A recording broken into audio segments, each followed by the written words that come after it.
Good morning, सत श्री अकाल उन्हां सारे विद्यार्थियों नूं ਜਿਹੜੇ इस सैशन 2023-24 दौरान बीएड ਦੇ ਵਿੱਚ ਦਾਖਲਾ ਲੈਣਾ ਚਾਹੁੰਦੇ ਨੇ। ਪਹਿਲਾਂ ਜਾਰੀ ਵੀਡੀਓ ਦੇ ਵਿੱਚ ਅਸੀਂ एलिजिबिलिटी बारे और 85% पंजाब कोटा 15% आल इंडिया कोटे ਦੀਆਂ सीटां बारे ਅਤੇ पंजाब ਦੇ ਵੱਖ-ਵੱਖ किस्मां ਦੇ एजुकेशन कॉलेजां बारे जानकारी ਦਿੱਤੀ ਸੀ। इस वीडियो ਦੇ ਵਿੱਚ ਅਸੀਂ मेजर सबजैक्ट ਅਤੇ माइनर सबजैक्ट कॉम्बीनेशनस बारे जानकारी देन जा रहे हैं। बीएड ਦੇ ਵਿੱਚ ਜਿਹੜੇ ਵਿਦਿਆਰਥੀ ਦਾਖਲਾ ਲੈਣਾ ਚਾਹੁੰਦੇ ਨੇ ਉਹ ਬੇਸਿਕਲੀ ਤਿੰਨ ਸਟਰੀਮ ਦੇ ਹੁੰਦੇ ਨੇ,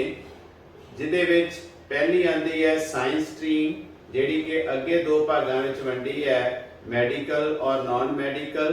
दूसरी है कॉमर्स स्ट्रीम ते तीसरी है आर्ट्स स्ट्रीम। ਅੱਜ ਅਸੀਂ ਜਿਹੜੇ ਮੇਜਰ ਸਬਜੈਕਟ ਕੰਬੀਨੇਸ਼ਨਸ ਬਾਰੇ ਗੱਲ ਕਰਾਂਗੇ ਉਹ ਸਾਇੰਸ ਵਿਸ਼ੇ ਦੇ ਨਾਲ ਸੰਬੰਧਿਤ ਜਿਹੜੇ ਪੋਸੀਬਲ ਮੇਜਰ ਕੰਬੀਨੇਸ਼ਨਸ ਬਣਦੇ ਨੇ ਔਰ ਜਿਨ੍ਹਾਂ ਵਿਰੁੱਧ ਵਿਦਿਆਰਥੀਆਂ ਨੇ ਆਪਣੀ ਸੀਟ ਲੈਣੀ ਹੁੰਦੀ ਹੈ ਔਰ ਇਹੀ ਸਬਜੈਕਟ ਕੰਬੀਨੇਸ਼ਨ ਜਿਹੜਾ ਹੈ ਉਹਨਾਂ ਨੇ ਚੁਆਇਸ ਦੇ ਤੌਰ ਤੇ ਕਾਉਂਸਲਿੰਗ ਲਈ ਭਰਨਾ ਹੁੰਦਾ ਹੈ, ਉਸ ਦੇ ਬਾਰੇ ਗੱਲ ਕਰਾਂਗੇ। ਹੁਣ ਮੇਜਰ ਸਬਜੈਕਟ ਕੰਬੀਨੇਸ਼ਨ ਉਸ ਵਿਸ਼ੇ ਵਜੋਂ ਲਿਆ ਜਾਂਦਾ ਹੈ ਜਿਹੜਾ ਕਿਸੇ ਵਿਦਿਆਰਥੀ ਨੇ ਗ੍ਰੈਜੂਏਸ਼ਨ 3 ਸਾਲ ਲਈ ਜਾਂ ਪੋਸਟ ਗ੍ਰੈਜੂਏਸ਼ਨ ਦੇ ਦੌਰਾਨ 2 ਸਾਲ ਲਈ ਪੜ੍ਹਿਆ ਹੋਵੇ। ਹੁਣ ਜੇਕਰ ਕਿਸੇ ਵਿਦਿਆਰਥੀ ਦੀ ਸਾਲਾਨਾ ਪ੍ਰਣਾਲੀ ਸਿਸਟਮ ਰਾਹੀਂ ਉਹਨੇ एग्जाम पास किया है तो ਉਹਦੇ ਵਿੱਚ एनुअल सिस्टम होने करके विद्यार्थी ने ग्रेजुएशन 3 साल ਲਈ ਉਹ मेजर सब्जेक्ट ਉਹ ਬਣੇਗਾ ਜਿਹੜਾ 3 ਸਾਲ ਲਈ ਪੜ੍ਹਿਆ ਹੋਵੇ ਅਤੇ ਮਾਈਨਰ ਸਬਜੈਕਟ ਉਹ ਬਣੇਗਾ ਜਿਹੜਾ 1 ਸਾਲ ਲਈ ਪੜ੍ਹਿਆ ਹੋਵੇ।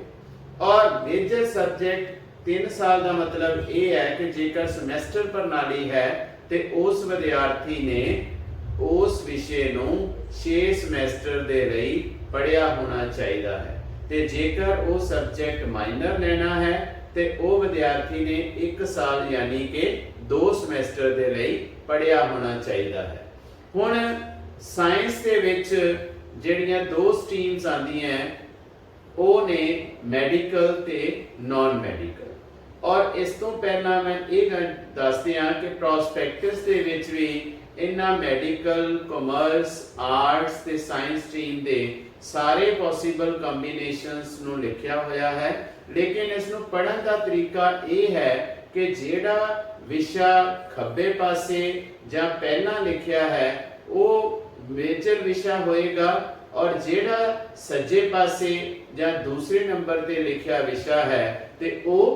तुहाडा माइनर विषय होएगा। ਹੁਣ ਮੰਨ ਲਓ ਜੇਕਰ ਲਾਈਫ ਸਾਇੰਸ ਤੇ ਫਿਜ਼ੀਕਲ ਸਾਇੰਸ ਲਿਖਿਆ ਆਂਦਾ ਹੈ ਤੇ ਇਹਦਾ ਮਤਲਬ ਕੀ ਹੈ, ਇਸ ਨੂੰ ਪੜ੍ਹਨਾ ਕਿਵੇਂ ਹੈ ਕਿ ਲਾਈਫ ਸਾਇੰਸ ਜਿਹੜਾ ਉਹ ਮੇਜਰ ਵਿਸ਼ਾ ਹੋਏਗਾ ਤੇ ਫਿਜ਼ੀਕਲ ਸਾਇੰਸ ਜਿਹੜਾ ਉਹ ਮਾਈਨਰ ਵਿਸ਼ਾ ਹੋਏਗਾ। ਜਦੋਂ ਵੀ ਵਿਦਿਆਰਥੀ ਨੇ ਇਸ ਸੀਟ ਦੇ ਲਈ ਜਾਂ ਸਾਇੰਸ ਕੰਬੀਨੇਸ਼ਨ ਦੇ ਲਈ ਜਾਂ ਸਾਇੰਸ ਗ੍ਰੈਜੂਏਟ ਜਾਂ ਪੋਸਟ ਗ੍ਰੈਜੂਏਟ ਵਿਦਿਆਰਥੀ ਨੇ ਸੀਟ ਚੂਜ਼ ਕਰਨੀ ਹੈ ਤੇ ਉਹਦੇ ਵਾਸਤੇ ਵਿਦਿਆਰਥੀ ਨੇ ਸਾਇੰਸ ਕੰਬੀਨੇਸ਼ਨ ਜ਼ਰੂਰ ਲੈਣਾ ਹੈ। ਔਰ ਇਸ ਚੀਜ਼ ਦਾ ਜ਼ਰੂਰ ਧਿਆਨ ਰੱਖਣਾ ਹੈ ਕਿ ਪੰਜਾਬ ਸਰਕਾਰ ਦੁਆਰਾ ਵਿਗਿਆਪਿਤ ਪੰਜਾਬ ਦੇ ਸਰਕਾਰੀ ਸਕੂਲਾਂ ਜਾਂ ਕੇਂਦਰ ਸਰਕਾਰ ਦੇ ਸਰਕਾਰੀ ਸਕੂਲਾਂ ਵਿੱਚ ਉਹ ਜਿਹੜੀ ਅਸਾਮੀ ਹੈ ਉਹ ਵਿਗਿਆਪਿਤ ਹੁੰਦੀ ਹੈ ਜਾਂ ਨਹੀਂ। ਜੇਕਰ ਉਹ ਵਿਗਿਆਪਿਤ ਹੁੰਦੀ ਹੈ ਤਾਂ ਉਹ ਕੰਬੀਨੇਸ਼ਨ ਉਹਨਾਂ ਵਾਸਤੇ ਬੈਸਟ ਸੁਟੇਬਲ ਕੰਬੀਨੇਸ਼ਨ ਹੋਏਗਾ। ਵਿਦਿਆਰਥੀ ਨੇ ਜਿਵੇਂ ਕਿ ਮੈਂ ਪਹਿਲਾਂ ਕਿਹਾ ਕਿ ਬੀਐਡ ਦੇ ਦੌਰਾਨ 2 ਟੀਚਿੰਗ ਸਬਜੈਕਟਸ ਦੀ ਪੜ੍ਹਾਈ ਕਰਵਾਈ ਜਾਂਦੀ ਹੈ ਤੇ ਜੇਕਰ ਉਹ ਦੋਨੋਂ ਟੀਚਿੰਗ ਸਬਜੈਕਟਸ ਜਿਹੜੇ ਵਿਦਿਆਰਥੀ ਨੇ ਲਏ ਹਨ ਤੇ ਉਹਨਾਂ ਦੋਨਾਂ ਵਿਸ਼ਿਆਂ ਦੀਆਂ ਪੰਜਾਬ ਸਰਕਾਰ ਦੁਆਰਾ ਅਸਾਮੀਆਂ ਜਿਹੜੀਆਂ ਨੇ ਸਕੂਲਾਂ ਦੀਆਂ ਉਹ ਵਿਗਿਆਪਿਤ ਕੀਤੀਆਂ ਜਾਂਦੀਆਂ ਨੇ ਤੇ ਇਹ ਫਿਰ ਉਹਨਾਂ ਵਿਦਿਆਰਥੀਆਂ ਵਾਸਤੇ ਸੋਨੇ ਤੇ ਸੁਹਾਗੇ ਵਾਲੀ ਗੱਲ ਹੋਵੇਗੀ। ਹੁਣ ਅਸੀਂ ਸਾਇੰਸ ਸਭ ਤੋਂ ਪਹਿਲਾਂ ਮੈਡੀਕਲ ਸਟਰੀਮ ਦੀ ਗੱਲ ਕਰਦੇ ਹਾਂ ਕਿ ਇਸ ਦੇ ਪੋਸੀਬਲ ਕੰਬੀਨੇਸ਼ਨ ਕਿਹੜੇ-ਕਿਹੜੇ ਬਣਦੇ ਨੇ। ਮੈਡੀਕਲ ਦੇ ਵਿੱਚ ਵਿਦਿਆਰਥੀ ਨੇ ਕੈਮਿਸਟਰੀ, ਬੋਟਨੀ, ਜੀਓਲੋਜੀ ਤੇ ਪੰਜਾਬੀ ਤੇ ਅੰਗਰੇਜ਼ੀ ਪੜ੍ਹੀ ਹੁੰਦੀ ਹੈ। और कई यूनिवर्सिटियां दे विच विद्यार्थियों ने लैंग्वेज जिहड़ी है वो एक समैसटर वास्ते ਜਾਂ लैंग्वेज जिहड़ी है वो 2 ਸਮੈਸਟਰ वास्ते पढ़ी हुंदी है। और कुछ पंजाब तो बाहरली स्टेट ਦੀਆਂ यूनिवर्सिटियां ऐसियां भी ने जिन्हां विच विद्यार्थी ने हो सकता है कि कोई लैंग्वेज किसी भी समैसटर दे विच ना पढ़ी होवे ਜਾਂ केवल एक समैसटर ਲਈ पढ़ी होवे ते ਉਹਦੇ वास्ते ਜਿਹੜੇ बेस्ट कॉम्बीनेशन ने वो पहला कॉम्बीनेशन ਜਿਹੜਾ बनेगा क्योंकि जिवें मैं दस्सिया कि विद्यार्थी ने बॉटनी जियोलॉजी ते केमिस्ट्री पढ़ी हुंदी है इस करके ਉਹਦਾ मेजर विषय ਜਿਹੜਾ है वो लाइफ साइंस बनेगा ते दूसरा विषय वो फिजिकल साइंस ले सकता है। ਹੁਣ केमिस्ट्री पढ़ी होने करके ਉਹਦੀ 3 साल ਉਹਦਾ फिजिकल साइंस भी ਜਿਹੜਾ है वो मेजर विषय बन सकता है। तो फिजिकल साइंस ਦੇ ਨਾਲ ਜੇਕਰ ਉਹਨੇ लैंग्वेज 2 ਸਮੈਸਟਰ ਵਾਸਤੇ यानी कि 1 साल वास्ते पढ़ी है तो उसका कॉम्बिनेशन फिजिकल साइंस लैंग्वेज भी बन सकता है। ਤੇ ਜੇਕਰ ਉਹਨੇ ਲਾਈਫ ਸਾਇੰਸ ਤੇ ਪੜ੍ਹੀ ਹੀ ਹੈ ਤੇ ਲਾਈਫ ਸਾਇੰਸ ਦੇ ਨਾਲ ਜੇਕਰ ਉਹਨੇ ਲੈਂਗੁਏਜ ਕੰਬੀਨੇਸ਼ਨ ਲੈਣਾ ਹੈ ਤੇ ਲੈਂਗੁਏਜ ਉਸਨੇ 2 ਸਮੈਸਟਰ ਵਾਸਤੇ ਪੜ੍ਹੀ ਹੈ ਤੇ ਉਹਦਾ ਕੰਬੀਨੇਸ਼ਨ ਤੀਸਰਾ ਲਾਈਫ ਸਾਇੰਸ ਲੈਂਗੁਏਜ ਵੀ ਬਣ ਸਕਦਾ ਹੈ। ਤੇ ਕਈ ਕਾਲਜਾਂ ਦੇ ਵਿੱਚ ਜਿਹੜਾ ਲਾਈਫ ਸਾਇੰਸ ਔਰ ਫਿਜ਼ੀਕਲ ਸਾਇੰਸ ਵਿਸ਼ੇ ਨਹੀਂ ਹੈਗੇ ਉਹਦੀ ਜਗ੍ਹਾ ਤੇ ਕੁਝ ਕਾਲਜਾਂ ਦੇ ਵਿੱਚ ਸਾਇੰਸ ਵਿਸ਼ਾ ਵੀ ਹੈ। ਤੇ ਇਸ ਕਰਕੇ ਜੇਕਰ ਕੋਈ ਵਿਦਿਆਰਥੀ ਮੈਡੀਕਲ ਸਾਇੰਸ ਗ੍ਰੈਜੂਏਟ ਹੈ ਤੇ ਉਹ ਇਹਨਾਂ ਤਿੰਨਾਂ ਦੇ ਵਿੱਚੋਂ ਕੋਈ ਵੀ ਮੇਜਰ ਜਾਂ ਮਾਈਨਰ ਕੰਬੀਨੇਸ਼ਨ ਲੈ ਲੈਂਦਾ ਹੈ ਚਾਹੇ ਉਹ ਲਾਈਫ ਸਾਇੰਸ ਲੈ ਲੇ ਫਿਜ਼ੀਕਲ ਸਾਇੰਸ ਲੈ ਲੇ ਜਾਂ ਸਾਇੰਸ ਲੈ ਲੇ ਤੇ ਉਹ ਸਾਇੰਸ ਦਾ ਅਧਿਆਪਕ ਬਣ ਸਕਦਾ ਹੈ। ਸੋ ਇਸ ਕਰਕੇ ਜਿਹੜੇ ਸਾਇੰਸ ਦੇ ਗ੍ਰੈਜੂਏਟ ਵਿਦਿਆਰਥੀ ਨੇ ਉਹ ਜਦੋਂ ਵੀ ਮੇਜਰ ਵਿਸ਼ੇ ਦੀ ਚੋਣ ਕਰਨ ਤੇ ਉਹ ਘੱਟੋ ਘੱਟ ਇੱਕ ਵਿਸ਼ਾ ਜਿਹੜਾ ਹੈ ਉਹ ਇਹਨਾਂ ਤਿੰਨਾਂ ਸਾਇੰਸ ਵਿਸ਼ਿਆਂ ਵਿੱਚੋਂ ਲਾਈਫ ਸਾਇੰਸ ਫਿਜ਼ੀਕਲ ਸਾਇੰਸ ਜਾਂ ਕੱਲਾ ਸਾਇੰਸ ਇਹਨਾਂ ਤਿੰਨਾਂ ਵਿਸ਼ਿਆਂ ਦੇ ਵਿੱਚੋਂ ਇੱਕ ਵਿਸ਼ਾ ਜ਼ਰੂਰ ਲੈਣ। ਹੁਣ ਦੂਸਰੀ ਗੱਲ ਕਰਦੇ ਹਾਂ ਅਸੀਂ ਨਾਨ ਮੈਡੀਕਲ ਗਰੁੱਪ ਦੀ। ਨਾਨ ਮੈਡੀਕਲ ਗਰੁੱਪ ਦੇ ਵਿੱਚ ਵਿਦਿਆਰਥੀਆਂ ਨੇ ਫਿਜ਼ਿਕਸ ਕੈਮਿਸਟਰੀ ਮੈਥਮੈਟਿਕਸ ਪੰਜਾਬੀ ਤੇ ਇੰਗਲਿਸ਼ ਲੈਂਗੁਏਜ ਪੜ੍ਹੀ ਹੁੰਦੀ ਹੈ ਤੇ ਉਹਨਾਂ ਵਾਸਤੇ ਜਿਹੜਾ ਬੈਸਟ ਕੰਬੀਨੇਸ਼ਨ ਹੈ ਕਿਉਂਕਿ ਫਿਜ਼ਿਕਸ ਕੈਮਿਸਟਰੀ ਉਹਨਾਂ ਨੇ 3 ਸਾਲ ਵਾਸਤੇ ਪੜ੍ਹੀ ਹੁੰਦੀ ਹੈ ਮੈਥ ਵੀ ਉਹਨਾਂ ਨੇ 3 ਸਾਲ ਵਾਸਤੇ ਪੜ੍ਹਿਆ ਹੁੰਦਾ ਹੈ ਤੇ ਉਹਨਾਂ ਦਾ ਜਿਹੜਾ ਕੰਬੀਨੇਸ਼ਨ ਹੈ ਫਿਜ਼ੀਕਲ ਸਾਇੰਸ ਮੈਥ ਬਣ ਸਕਦਾ ਹੈ। तो फिजिकल साइंस ਜਿਹੜਾ ਉਹਨਾਂ ਦਾ ਮੇਜਰ ਸਬਜੈਕਟ ਹੋਏਗਾ ਮੈਥ ਉਹਨਾਂ ਦਾ ਮਾਈਨਰ ਸਬਜੈਕਟ ਹੋਏਗਾ। ਜੇਕਰ ਕੋਈ ਵਿਦਿਆਰਥੀ ਮੈਥ ਮੇਜਰ ਸਬਜੈਕਟ ਲੈਣਾ ਚਾਹੁੰਦਾ ਹੈ ਤੇ ਉਹ ਮੈਥ ਮੇਜਰ ਸਬਜੈਕਟ ਵੀ ਲੈ ਸਕਦਾ ਹੈ ਤੇ ਨਾਲ ਜੇਕਰ ਉਸ ਕਾਲਜ ਦੇ ਵਿੱਚ ਸਾਇੰਸ ਕੰਬੀਨੇਸ਼ਨ ਹੈ ਤੇ ਉਹ ਸਾਇੰਸ ਦਾ ਮਾਈਨਰ ਵਿਸ਼ਾ ਵੀ ਲੈ ਸਕਦਾ ਹੈ ਜਾਂ ਸਾਇੰਸ ਮੇਜਰ ਕੰਬੀਨੇਸ਼ਨ ਤੇ ਮੈਥ ਮਾਈਨਰ ਕੰਬੀਨੇਸ਼ਨ ਇਹ ਦੋਨੋਂ ਹੀ ਮੇਜਰ ਤੇ ਮਾਈਨਰ ਬਣ ਸਕਦੇ ਨੇ ਉਹ ਇਸ ਕਰਕੇ ਕਿਉਂਕਿ ਵਿਦਿਆਰਥੀ ਨੇ 3 ਸਾਲ ਵਾਸਤੇ ਇਹ ਵਿਸ਼ੇ ਜਿਹੜੇ ਨੇ ਉਹ ਪੜ੍ਹੇ ਹੁੰਦੇ ਨੇ। ਇਸ ਤੋਂ ਇਲਾਵਾ ਜੇਕਰ ਵਿਦਿਆਰਥੀ ਨੇ 2 ਸਮੈਸਟਰ ਦੇ ਲਈ ਲੈਂਗੁਏਜ ਪੜ੍ਹੀ ਹੁੰਦੀ ਹੈ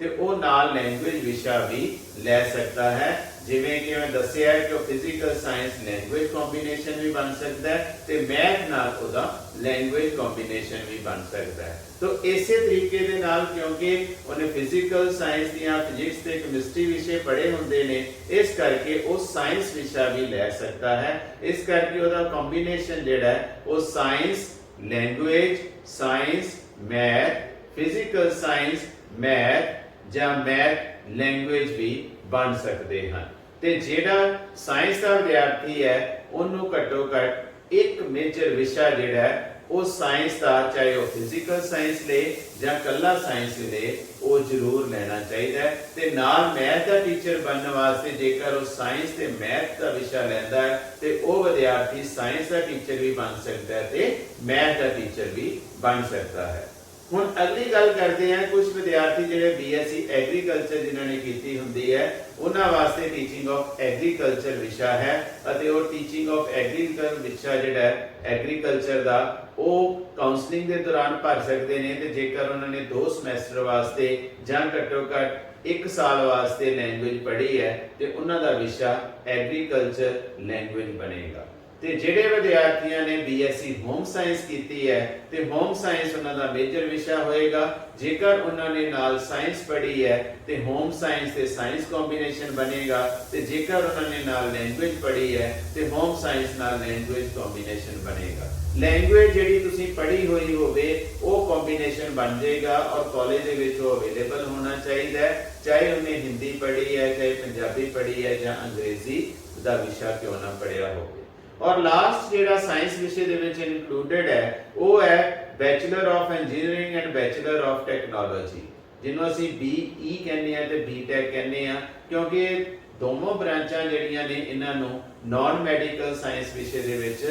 ਐਡ ਕੀਤਾ ਗਿਆ ਤੇ ਇਹਨਾਂ ਦੇ ਜਿਹੜੇ ਕੰਬੀਨੇਸ਼ਨ ਨੇ ਉਹ ਵੀ ਜਿਹੜੇ ਨੇ ਉਹ ਸਾਇੰਸ ਮੈਥ ਜਾਂ ਮੈਥ ਲੈਂਗੁਏਜ ਵਾਲੇ ਕੰਬੀਨੇਸ਼ਨ ਬਣਾਏ ਨੇ, ਜਾਂ ਸਾਇੰਸ ਲੈਂਗੁਏਜ ਵਾਲੇ ਜੇਕਰ BTech ਵਾਲੇ ਵਿਦਿਆਰਥੀਆਂ ਜਾਂ ਬੈਚਲਰ ਆਫ ਇੰਜੀਨੀਅਰਿੰਗ ਵਾਲੇ ਵਿਦਿਆਰਥੀਆਂ ਨੇ ਲੈਂਗੁਏਜ ਦਾ ਵਿਸ਼ਾ ਪੜ੍ਹਿਆ ਹੋਵੇ ਤਾਂ। ਨਹੀਂ ਤੇ ਉਹਨਾਂ ਵਾਸਤੇ ਜਿਹੜਾ ਕੰਬੀਨੇਸ਼ਨ ਹੈ ਉਹ ਸਾਇੰਸ ਮੈਥ ਦਾ ਜਾਂ ਫਿਜ਼ੀਕਲ ਸਾਇੰਸ ਮੈਥ ਦਾ, ਕਿਉਂਕਿ ਉਹਨਾਂ ਨੇ ਮੈਥ ਵੀ ਪੜ੍ਹਿਆ ਹੋਏਗਾ ਤੇ ਜੇਕਰ ਉਹਨਾਂ ਨੇ ਨਾਲ ਦੋਵੇਂ ਸਾਇੰਸਿਸ ਫਿਜ਼ੀਕਲ ਸਾਇੰਸ ਜਾਂ ਇੱਕ ਵੀ ਸਾਇੰਸ ਜਿਹੜੀ ਹੈ ਉਹ 3 ਸਾਲ ਵਾਸਤੇ ਪੜ੍ਹੀ ਹੋਵੇ ਤੇ ਉਹ ਫਿਜ਼ੀਕਲ ਸਾਇੰਸ ਵਿਸ਼ਾ ਲੈ ਸਕਦੇ ਨੇ। ਕੁਝ ਵਿਦਿਆਰਥੀ ਜਿਹੜੇ ਨੇ ਉਹਨਾਂ ਨੇ ਕੰਪਿਊਟਰ ਜਾਂ ਕੰਪਿਊਟਰ ਐਜੂਕੇਸ਼ਨ ਵਿਸ਼ਾ ਪੜ੍ਹਿਆ ਹੁੰਦਾ ਹੈ ਤੇ ਇਸ ਕਰਕੇ ਉਹਨਾਂ ਦਾ ਕੰਬੀਨੇਸ਼ਨ ਮੈਥ ਦੇ ਨਾਲ ਕੰਪਿਊਟਰ ਐਜੂਕੇਸ਼ਨ ਜਾਂ ਕੰਪਿਊਟਰ ਵੀ ਬਣ ਸਕਦਾ ਹੈ। ਸਿਮਿਲਰਲੀ ਕਈ ਵਿਦਿਆਰਥੀਆਂ ਨੇ BSc ਨਾਨ ਮੈਡੀਕਲ ਦੇ ਵਿੱਚ ਵੀ ਕੰਪਿਊਟਰ ਵਿਸ਼ਾ ਲਿਆ ਹੁੰਦਾ ਹੈ ਤੇ ਉਹ ਵਿਦਿਆਰਥੀ ਜਿਹੜੇ ਨੇ ਉਹ ਮੈਥ ਅਤੇ ਕੰਪਿਊਟਰ ਦਾ ਕੰਬੀਨੇਸ਼ਨ ਨਾਲ B.Ed ਕਰ ਸਕਦੇ ਨੇ। ਸੋ ਇਸ ਕਰਕੇ ਇਹ ਜਿਹੜੇ ਕੰਬੀਨੇਸ਼ਨ ਸੀ ਇਹ ਸਾਰੇ ਸਾਇੰਸ ਦੇ ਕੰਬੀਨੇਸ਼ਨ ਸੀ। ਇਸ ਤੋਂ ਇਲਾਵਾ ਜਿਵੇਂ ਮੈਂ ਪਹਿਲਾਂ ਦੱਸਿਆ ਕਿ ਜੇਕਰ ਵਿਦਿਆਰਥੀ ਨੇ MSc ਕੀਤੀ ਹੈ ਯਾਨੀ ਕਿ ਪੋਸਟ ਗ੍ਰੈਜੂਏਸ਼ਨ ਕੀਤੀ ਹੈ ਤੇ ਉਹਦੇ ਨਾਲ ਜਿਹੜੇ ਸੰਭਾਵਿਤ ਕੰਬੀਨੇਸ਼ਨ ਜਿਹੜੇ ਨੇ ਉਹ ਕਿਹੜੇ ਬਣ ਸਕਦੇ ਨੇ। BSc ਤੋਂ ਬਾਅਦ ਜੇਕਰ ਉਹਨਾਂ ਨੇ MSc ਕੀਤੀ ਹੈ ਤੇ ਜਿਵੇਂ ਕਿ ਪ੍ਰੋਸਪੈਕਟਸ ਦੇ ਵਿੱਚ ਯੂਨੀਵਰਸਿਟੀ ਦੇ ਪੇਜ ਨੰਬਰ 13 ਦੇ ਉੱਤੇ ਲਿਖਿਆ ਹੈ ਕਿ ਜੇਕਰ ਵਿਦਿਆਰਥੀ ਨੇ MSc chemistry, geophysics, honours in physical science, industrial chemistry, medical physics, nuclear physics ਜਾਂ ਕੱਲੀ MSc ਫਿਜ਼ਿਕਸ ਕੀਤੀ ਹੈ ਤਾਂ ਉਹ ਵਿਦਿਆਰਥੀ ਜਿਹੜੇ ਨੇ ਟੀਚਿੰਗ ਆਫ ਫਿਜ਼ੀਕਲ ਸਾਇੰਸ ਦਾ ਵਿਸ਼ਾ ਮੇਜਰ ਵਿਸ਼ੇ ਵਜੋਂ ਲੈ ਸਕਦੇ ਨੇ। ਤੇ ਜਿਹੜੇ ਵਿਦਿਆਰਥੀਆਂ ਨੇ MSc agriculture, biophysics, biology, botany, ecology, entomology, environmental science, genetics, honors in life science, human biology, human genomics, medical physics, microbiology, biotechnology, microbial biotechnology, nuclear medicine, system bio and bioinformation, informatics, ਜਿਓਲੋਜੀ। ਜੇਕਰ ਇਹਨਾਂ MSc ਦੇ ਵਿੱਚੋਂ ਕੋਈ ਵੀ MSc ਕੀਤੀ ਹੈ ਤਾਂ ਉਹ ਵਿਦਿਆਰਥੀ teaching of life science major ਵਿਸ਼ੇ ਵਜੋਂ ਲੈ ਸਕਦਾ ਹੈ। ਤੇ ਜੇਕਰ ਵਿਦਿਆਰਥੀ ਨੇ MSc agriculture, anthropology, biochemistry, biology, biotechnology, botany, chemistry, ecology, entomology, environmental science, genetics, geology, microbiology, nano technology, nuclear physics, कली फिजिक्स ਜਾਂ ਜਿਓਲੋਜੀ ਕੀਤੀ ਹੈ ਤਾਂ ਉਹ ਵਿਦਿਆਰਥੀ ਟੀਚਿੰਗ ਆਫ ਸਾਇੰਸ ਕੰਬੀਨੇਸ਼ਨ ਲੈ ਸਕਦਾ ਹੈ। ਸੋ ਇਸ ਕਰਕੇ MSc ਦੇ ਬੇਸ ਦੇ ਉੱਤੇ ਤੁਸੀਂ ਜਿਹੜੇ ਨੇ ਉਹ ਫਿਜ਼ੀਕਲ ਸਾਇੰਸ, ਲਾਈਫ ਸਾਇੰਸ ਤੇ ਕੱਲੀ ਸਾਇੰਸ ਦਾ ਕੰਬੀਨੇਸ਼ਨ ਵੀ ਲੈ ਸਕਦੇ ਹੋ। ਲੇਕਿਨ ਇੱਕ ਗੱਲ ਦਾ ਧਿਆਨ ਜ਼ਰੂਰ ਰੱਖਣਾ ਹੈ ਕਿ ਸਕੂਲਾਂ ਦੇ ਵਿੱਚ ਲੈਕਚਰਰ ਦੀਆਂ ਅਸਾਮੀਆਂ ਜਿਹੜੀਆਂ ਨੇ ਉਹ lecturer in chemistry, lecturer in physics, lecturer in botany, lecturer in geology ਤੇ lecturer in mathematics ਹੀ ਹੁੰਦੀਆਂ ਨੇ। ਸੋ ਇਸ ਗੱਲ ਕਰਕੇ ਉਹ ਵਿਦਿਆਰਥੀ B.Ed ਕਰਨ ਦੇ ਜ਼ਰੂਰ ਕਾਬਲ ਹੋ ਜਾਣਗੇ ਜਿਨ੍ਹਾਂ ਵਿਦਿਆਰਥੀਆਂ ਨੇ ਇਹਨਾਂ ਫਿਜ਼ਿਕਸ, ਕੈਮਿਸਟਰੀ, ਬੋਟਨੀ, ਜਿਓਲੋਜੀ ਜਾਂ ਮੈਥਮੈਟਿਕਸ ਤੋਂ ਇਲਾਵਾ MSCs ਕੀਤੀਆਂ ਹੋਈਆਂ ਨੇ ਜਿਹੜੀਆਂ ਕਿ ਅਪਲਾਈਡ ਸਾਇੰਸਿਸ ਦੀਆਂ ਨੇ ਪਰ ਉਹ ਲੈਕਚਰਰ ਦੀ ਪੋਸਟ ਦੇ ਲਈ ਐਲੀਜੀਬਲ ਐਲੀਜੀਬਲ ਨਹੀਂ ਹੋਣਗੇ। ਸੋ ਇਸ ਗੱਲ ਕਰਕੇ ਤੁਸੀਂ ਇਹ ਜ਼ਰੂਰ ਧਿਆਨ ਰੱਖਣਾ ਹੈ, ਕਿਉਂਕਿ ਇਹ ਤੁਹਾਨੂੰ ਜਾਣਕਾਰੀ ਹੋਣੀ ਚਾਹੀਦੀ ਹੈ, ਕਿਉਂਕਿ ਜੇਕਰ ਤੁਸੀਂ ਬੀਐਡ ਕਰਨ ਜਾ ਰਹੇ ਹੋ ਤੇ ਤੁਹਾਨੂੰ ਇਹ ਜ਼ਰੂਰ ਪਤਾ ਹੋਣਾ ਚਾਹੀਦਾ ਹੈ ਕਿ ਕਿਹੜੇ-ਕਿਹੜੇ ਵਿਸ਼ੇ ਦੀਆਂ ਅਸਾਮੀਆਂ ਜਿਹੜੀਆਂ ਵਿਗਿਆਪਿਤ ਹੁੰਦੀਆਂ ਨੇ ਤੇ ਕਿਹੜੇ-ਕਿਹੜੇ ਵਿਸ਼ੇ ਜਿਹੜੇ ਨੇ ਉਹ ਬੀਐਡ ਦੇ ਵਿੱਚ ਪੜ੍ਹੇ ਹੋਣੇ ਚਾਹੀਦੇ ਨੇ, ਤਾਂ ਕਿ ਤੁਹਾਨੂੰ ਆਉਣ ਵਾਲੇ ਸਮੇਂ ਦੇ ਵਿੱਚ ਕਿਸੇ ਤਰ੍ਹਾਂ ਦੀ ਸਮੱਸਿਆ ਨਾ ਆਵੇ। ਜੇਕਰ ਇਹ ਤੁਹਾਨੂੰ ਜਾਣਕਾਰੀ ਚੰਗੀ ਲੱਗੇ ਤੇ ਇਹ ਵੀਡੀਓ ਜਿਹੜੀ ਹੈ ਲਾਈਕ ਸ਼ੇਅਰ ਜ਼ਰੂਰ ਕਰਿਓ। ਤੁਹਾਡਾ ਸਭ ਦਾ ਵੀਡੀਓਜ਼ ਵੇਖਣ ਦੇ ਲਈ ਬਹੁਤ ਬਹੁਤ ਧੰਨਵਾਦ, ਸ਼ੁਕਰੀਆ, ਮਿਹਰਬਾਨੀ।